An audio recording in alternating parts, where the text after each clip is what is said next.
Okay. Uh, Welcome today. I'd like to talk to you today about how to write a successful CV in the English language. First of all, what is a CV? And often people talk about resume. There is a difference originally in the etymology of these two words. CV actually means curriculum vitae, which is like life's history, whereas resume is a brief history of your it could be about your life, but usually in the job sense it's about your working life. These days the two are fairly similar in the sense that CVs have become shorter and resumes have become slightly longer.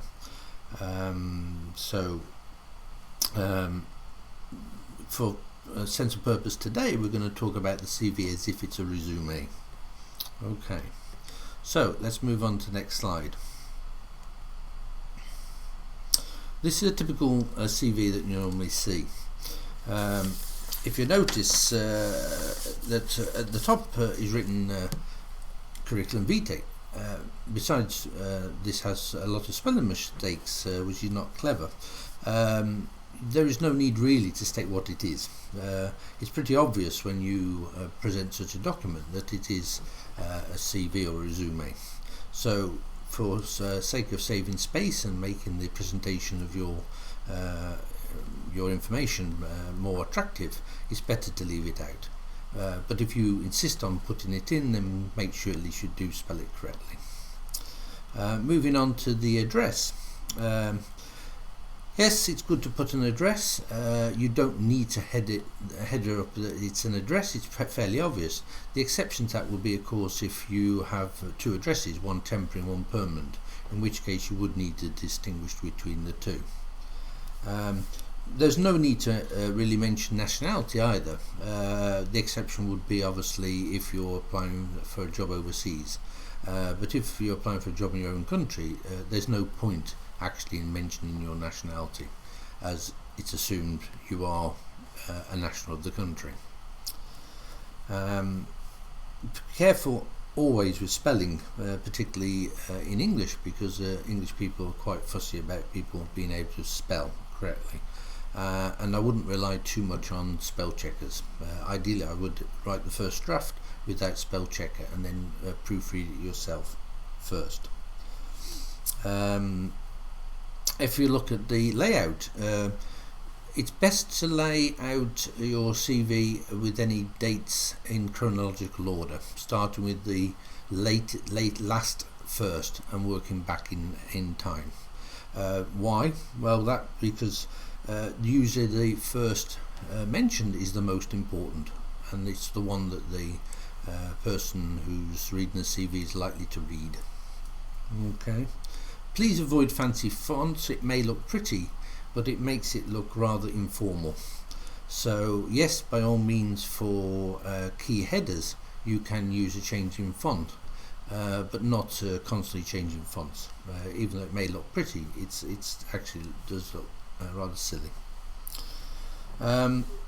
Now if we go on to about the various modules mentioned, if you look at the one labelled education, then obviously when you talk about your highest qualification, which in this case would be a degree, then it's probably useful not just mention that you're doing a degree, but actually to mention what actual vocational studies you did, specifically what you did in that module. So maybe you did physics or chemistry or something, and what areas of that research or study you did.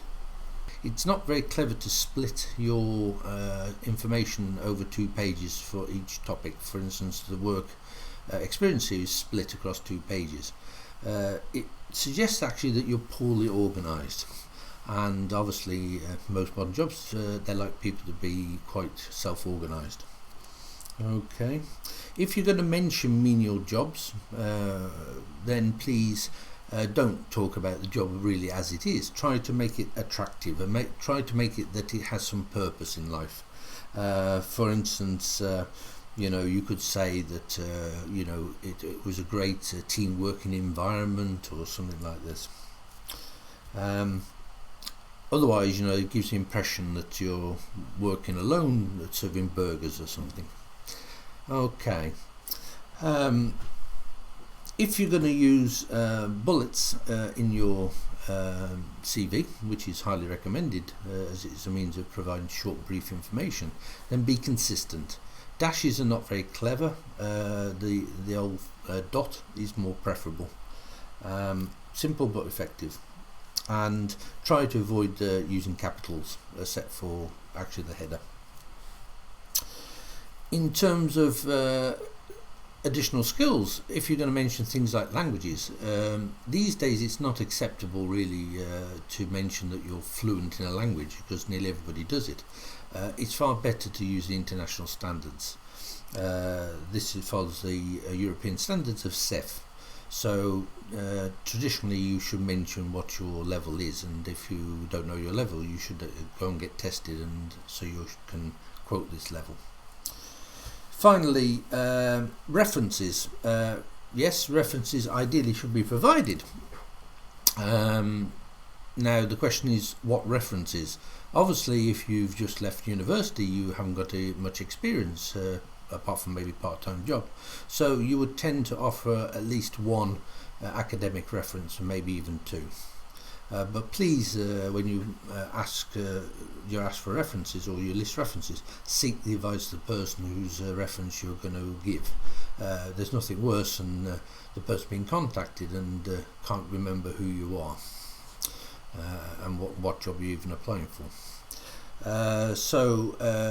Ideally, most employers these days are looking for experience, so if you can provide at least two work experiences instead, preferably the most recent employer and another employer you feel will give you a good reference relative to the job you're applying for.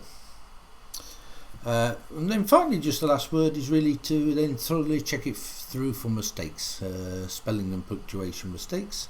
Do it yourself, maybe even ask a friend to proofread it, and then maybe finally put it through a spell checker. But be careful, because some words misspelt in English, like for instance here it mentioned personnel and personnel, are two words spelled differently with two different meanings, and the spell checker may not correct correctly.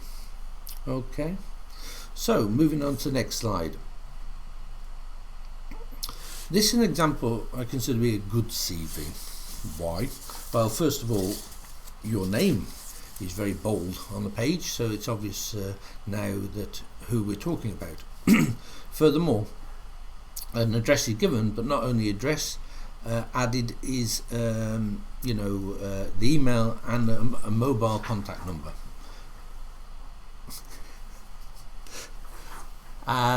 What I'd like to add is please be careful about the email address you use,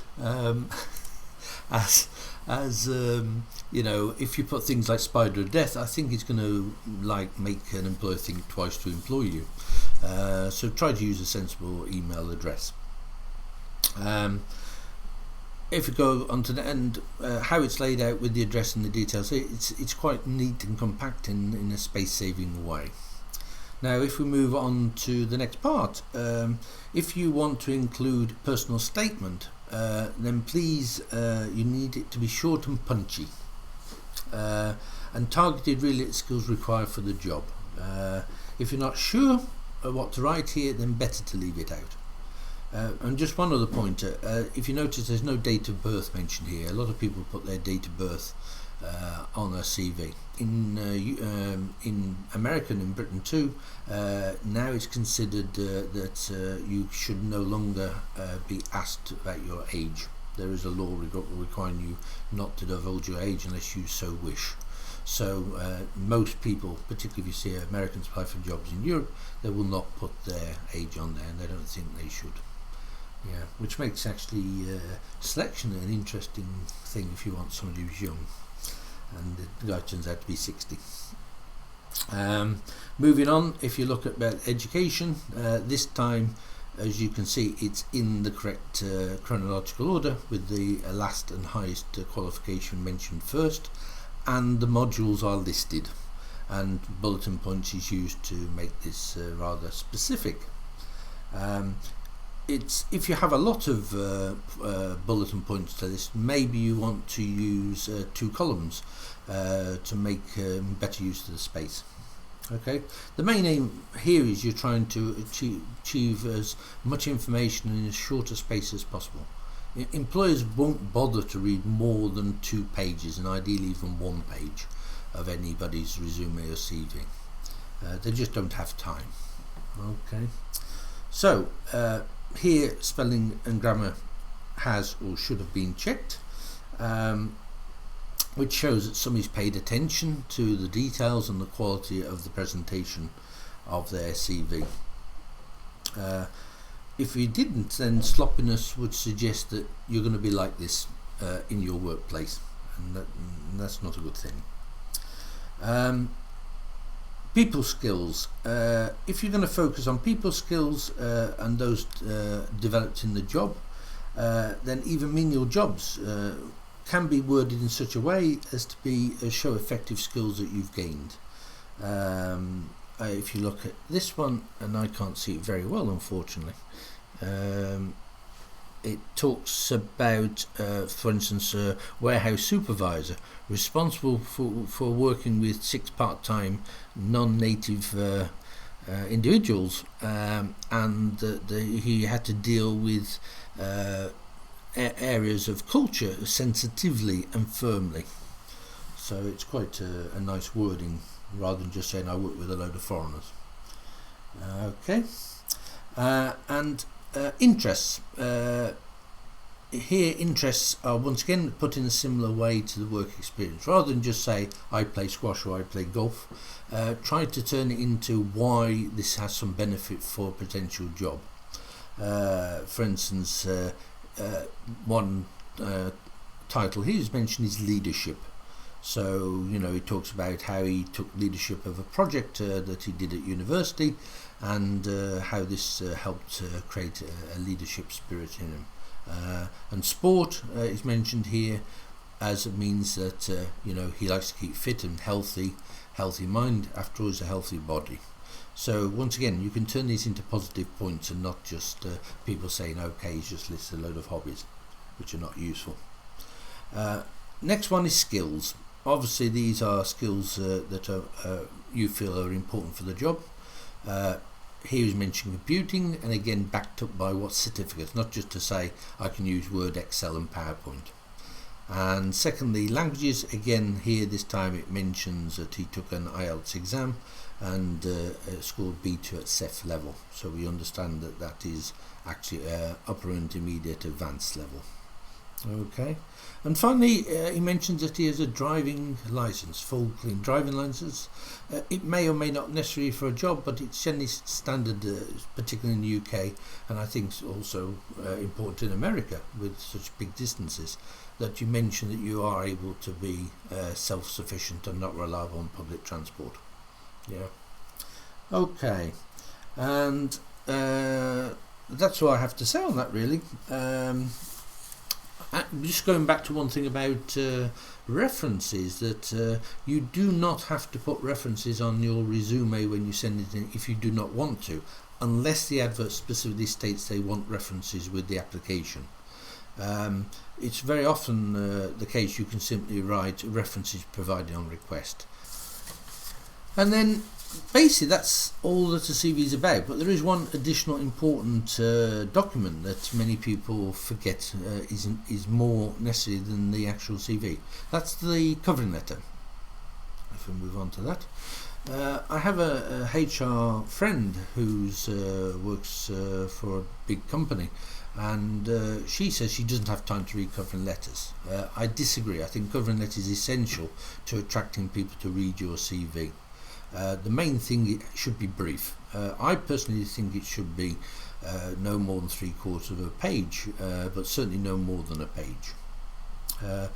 How it should be structured? Well, the first paragraph should be an opening statement, basically what the job you're applying for is, when you're ready to start the job, and where you saw it advertised, and general information such as this, but as brief as possible. Then the middle two paragraphs should be the one that explains what attracted you to the vacancy and what you can offer to the organisation. You need to demonstrate that your skills match the specific requirements of the job description. In other words, personal skills. And finally, last paragraph, you should use this closing paragraph to indicate your desire for an interview, while mentioning dates that you may not be available for, if they exist. And also you should finish by thanking the potential employee and saying how you're looking forward to a response. Okay. Always address the cover letter directly to the person who should be receiving your CV resume. If you don't know who it is, then I suggest you contact the company and find out who it should be sent to. Better to be sent to the person than just the HR department, because otherwise there's a good chance the secretary will open the letter and may just put it in the bin. Where it's addressed to the person, then it tends to get passed on. Gaps in the CV. If you've got a big history of employment, it's quite common not to include every single job you ever had, particularly jobs that are irrelevant to the job you're applying for. So each resume CV will vary according to the job you're applying for. But beware, most employers want to know what the gaps mean. So it's a good little trap for the employer to have information ready on those particular areas, because they will almost certainly say, what did you do during the 6 months you weren't working? And you could say, I had a part-time job or whatever. Okay. If, however, the reasons may be because you, say for instance, took a gap year, or you had children, or you were caring for somebody who was sick, or you were suffering some medical condition, then you do need to state this and be honest. Because if you don't, then if you get offered the job and it's later discovered that you were dishonest, you will be unfortunately dismissed, and you have no right for recompense. That said, you are not legally obliged to state that you have a disability. They have no right to understand if you are a disabled person under American and British law. So you do not have to state that. If you want to, and you feel it's fair to do it, you can do so again. Finally, higher degrees.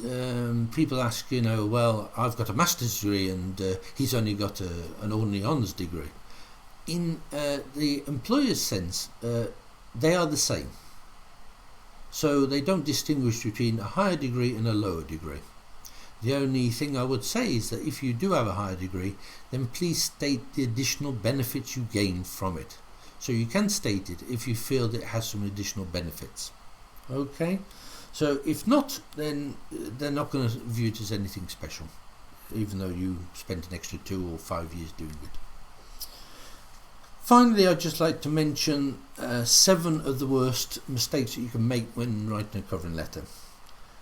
First, as I said before, is failing to address it to a named employer of the company. Second is to repeat everything that you said in the CV. Pretty obvious maybe, but people do it. Third, and send it full of mistakes will certainly stop them even reading your CV. Secondly, going into 2 pages.